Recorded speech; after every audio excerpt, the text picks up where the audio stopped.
You guys hear about the plane? The pilot telling the passengers. This is a great story. One of the better stories today coming out. Pilot tells passengers, I'm not qualified to land plane. Is this a good thing or a bad thing? What? What? Where was that? What airline is this? But I'm asking, is it a good thing or a bad thing? Because I'm not really sure. Bad. It's horrible. Why? Because why was he even in the cockpit? He's had 30 years experience, my friend. He's not a newbie. He's been flying for 30 years. Was he in a plane that he wasn't familiar with? I'm looking at this story as we speak here, but it was but fog. It was fog. It was heavy fog. We've all been on that flight where all of a sudden they hit the runway. You're like, wow. Yeah, how do you find that? Yeah, what kind of training does that take to land the plane without any kind of visual whatsoever? Instruments. No, I understand, but... Well, 20 minutes outside of Paris, he said, unfortunately, I'm not qualified to land the plane in Paris. They're asking us for level 2 qualification, and I only have a level 5. We have to fly back. And he had recently switched from flying a Bombardier, blah, blah, blah, to Bombardier, blah, blah, blah, and had not completed the requisite low-visibility training. So apparently it was probably a technical thing. Yeah. But his company stood behind him. They said he absolutely did the right thing. They back him 100% because he took the safe route. Wow. So I guess it's good in the fact that he was honest. You know what sucks? They were so close to landing. He said, I'm not qualified. And he turned all the way around and went all the way back to where he came from. You know, the way the headline sounds, though, it's like some Joe the Plumber's in there. Oh, yeah? And he's like, hey, by the way, I'm not qualified to land. You think he said it like that? Or maybe he said, look, I don't feel good about landing this plane in this fog. Anybody maybe they want to come up here and give it take a whack at it? Maybe he didn't use I'm not qualified, because that would scare passengers. Yeah. Saying something like, I don't think it's a good idea. They're telling us to turn around. That type of thing would be the proper a lot easier to handle, I guess. Qualifications. Yeah. Wow, that's something. I like uneventful flights. I like when the pilot just tells you how high we are. Mm-hmm. Maybe look out your window and see something.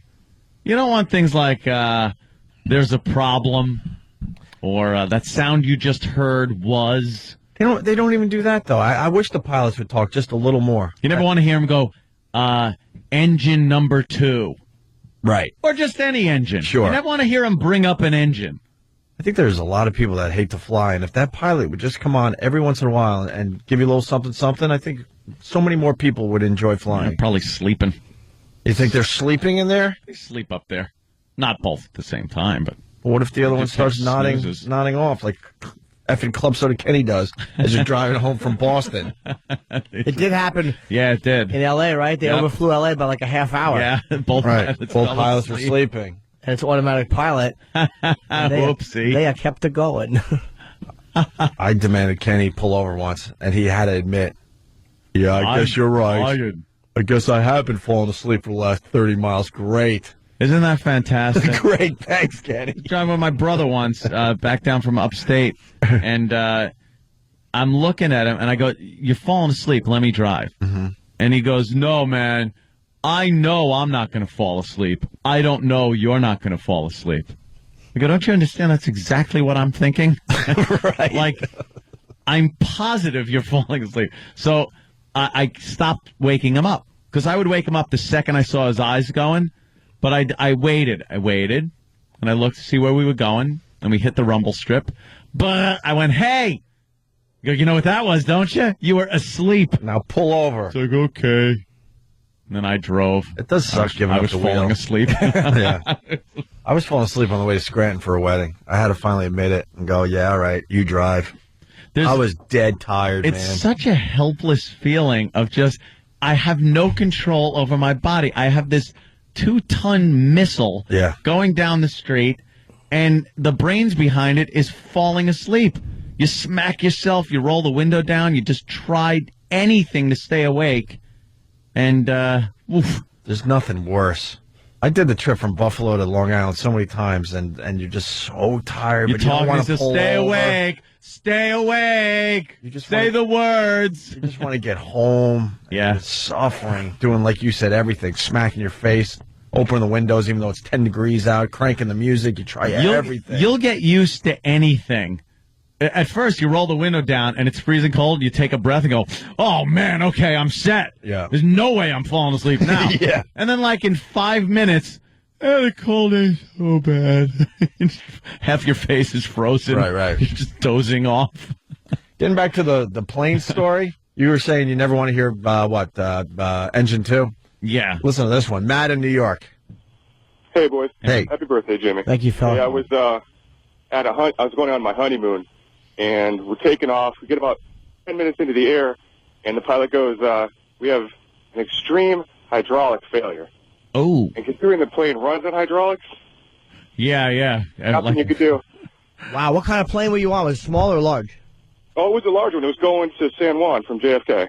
And we're going all over the ocean, so he's like, we got to land in Philadelphia, and when we get there, it was just fire trucks and ambulances.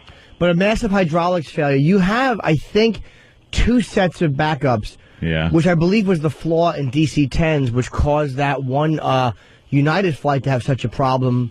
Oh. Was that when there was an explosion, it severed the lines of both backups. Like something in the hydraulic thing blew out, and it severed the backup lines, too. Wow. So it was that rear engine or something. One of the blades went and chopped through all of the hydraulic lines, which they cleverly put real close to each other by the tail section instead of, spreading them out a little bit. Yeah. So it just cut all 3, and no hydraulics at all. First of all, now hand crank down the landing gear and hope for the best. Turn the plane with the engines. I've heard the audio of those pilots, and it gave you faith in airline pilots. These bastards, they were like, we have no elevator control, which I guess means going up and down. Yeah. Like I just said it. Yeah. We have the 30,000 feet. They feel like, go up. Right. We have no elevator control. Plane turn. Can't. Which would be fine to hear if they said something after that. Like, but we have no problem, flying this thing. They didn't say that over the loudspeaker. That wasn't to the people. Oh, Jesus, no. They said something happened, but they said it to this is on the ground tape? control. Okay, gotcha. Yeah, the people, they said, we've run out of beverage. Right. Yeah. right. The airplane has ran out of beverage.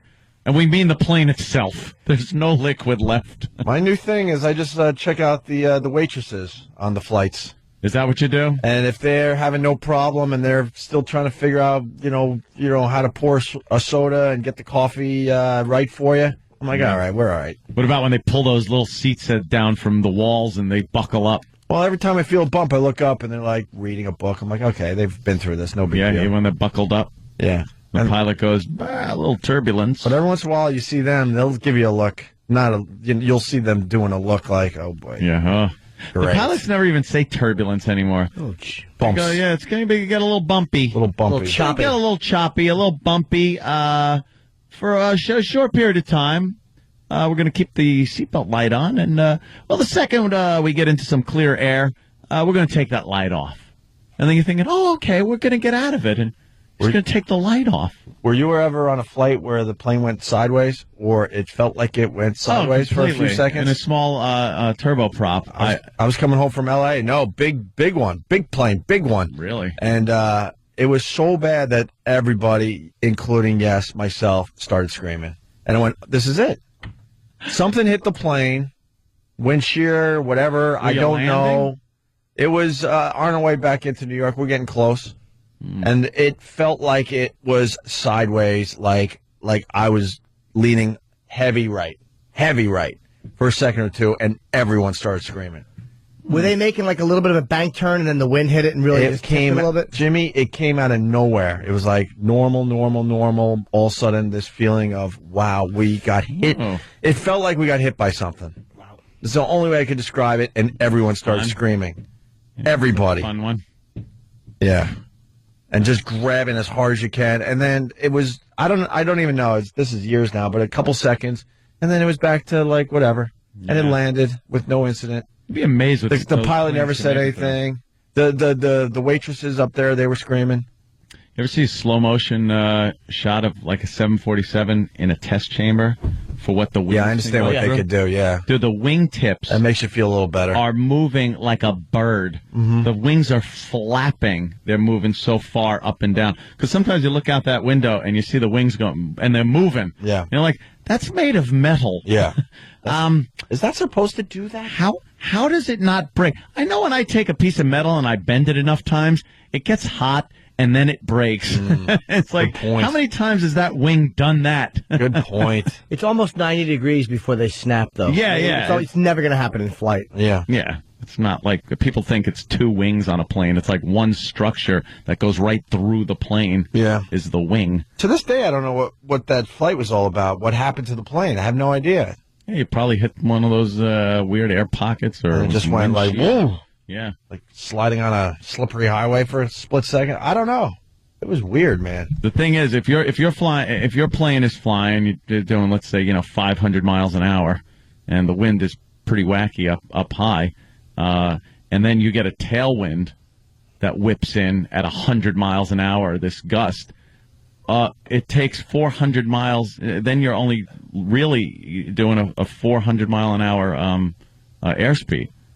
So you might drop a little bit. So maybe that's what it was. Cutting the throttle down. I don't know. It was relative to the wind, That's why it's airspeed, not ground speed. Mm-hmm. If you got a headwind, you barely got to give it any juice. You're rocking. We love hearing that, right? Oh, good news. We got a headwind. Well, the tailwinds are good for getting. Tailwind. I'm sorry. The headwinds will keep your plane up. Without any effort. Yeah. I got you. Your relative airspeed will be pretty fast. Yeah, I meant the tailwind. But you won't be going that fast. We're going to make up a lot of time. We got a tailwind. Yeah, make up time. How about you make up time anyway? Yeah. Just do it even if we're not late, and let's get there early. Got it. There you go. Yeah. Goose this thing. Oh, that got the phones ringing. We'll do a little mop-up next. Opie and Anthony, stay there. Got a good phone call coming in from Alan in Dallas. Alan, how are you, buddy? Morning. Just want to state for the record, no naked girls in studio, but we can advertise Trojan condoms on the radio. That's great. Right. I'm so glad you guys are noticing, because if we notice that stuff, we get in trouble. Yeah. My God. What's up, Alan?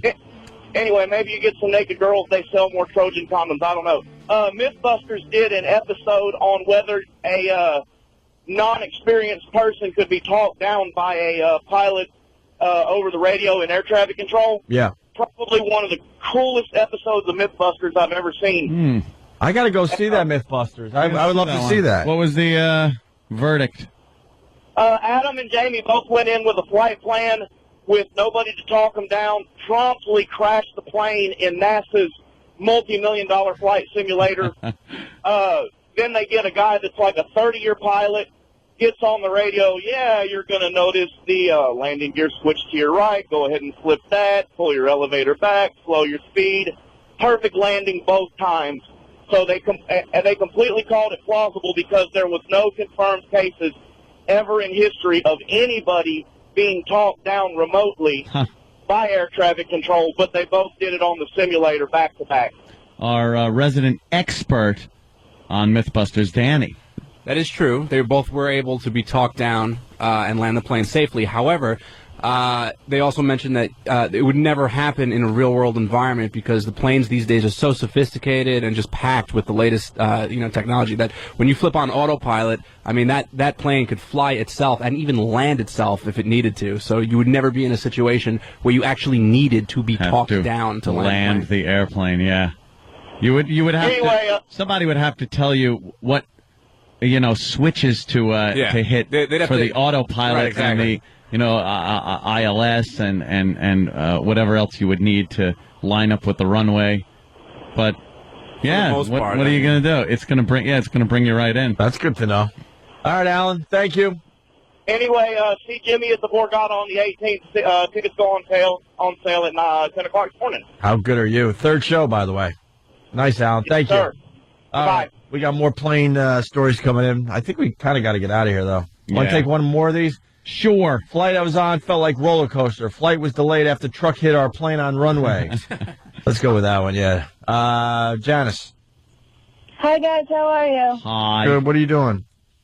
I just pulled into work. I wanted to tell you what happened to me. I was on a commuter jet from London to Glasgow, and our plane was hit by the catering truck on the runway. Yummy. How bad? Apparently not so bad that we couldn't take off. But you saw the guys come up in their little cherry picker with their toolbox and stuff and kind of fiddled around for a few minutes and patted the plane on the side like everything was going to be okay, and they told us we could go. It's not like it was hit by a truck. Could you? That's what they told us. Well, what could it hit, really? The wheel? I have no Wing? idea. I white-knuckled it the whole I'm just way. saying, is the truck high enough to hit the actual wing, you think? Yeah, I would think. Depending on which plane you're on, sure. I have no idea. Oh, we my felt God. something hit. I closed my eyes, and that was about it. They don't have to be in the plane. Yeah, it's good enough. Yeah, that'll work. Go ahead. Have a You're good off. flight. I'm going to be inside here on the ground. Enjoy. My altitude is 0. You- On the side of the plane. Like, don't worry about it, guys. Everything's okay. Wow. All right. Thank you, Janice. All right, bye-bye.